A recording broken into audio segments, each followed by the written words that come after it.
Hi అండి, అందరూ బాగున్నారా? బాలామృతంతో హల్వా చేసుకుందాం వచ్చేయండి. ముందుగా స్టవ్ వెలిగించి కళాయి పెట్టుకొని 1 కప్పు బెల్లం వేసుకోవాలి.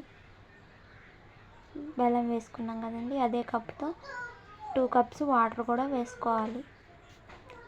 వేసుకుని బెల్లాన్ని బాగా కరగనివ్వాలి. ఇప్పుడు బాలామృతం తీసుకుని స్టవ్ వెలిగించి కళాయి పెట్టుకుని నెయ్యి వేసుకుని 2 టేబుల్ స్పూన్ 2 కప్స్ బాలామృతం కూడా వేసుకుని బాగా ఫ్రై చేసుకోవాలి. బెల్లం కరుగుతుంది కదండి, ఇంకొంచెం కరగనిద్దాం. ప్లీజ్ సపోర్ట్ చేయండి, లైక్ చేయండి, సబ్స్క్రైబ్ చేయండి. చూసారు కదండి, ఈ విధంగా కలుపుకుంటూ బాలామృతాన్ని బాగా ఫ్రై చేసుకుందాం. బెల్లం కరిగిపోయింది కదండి, బాలామృతం కూడా బాగా ఫ్రై అయిపోయింది.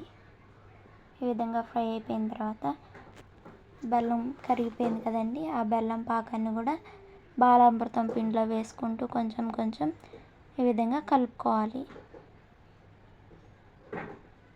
చూసారు కదండి, ఈ విధంగా కలుపుకుంటూ బాగా మిక్స్ చేసుకోవాలి.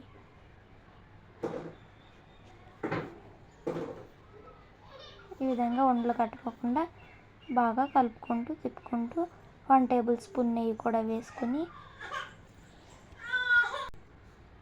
బాగా కలుపుకోవాలి. చూసారు కదండి, బాలామృతం హల్వా రెడీ అయిపోయింది. ఎలా ఉందో కామెంట్ చేయండి. నా వీడియో కనుక మీకు నచ్చినట్లయితే సబ్స్క్రైబ్ చేయండి, లైక్ చేయండి, కామెంట్ చేయండి. Thank you so much all.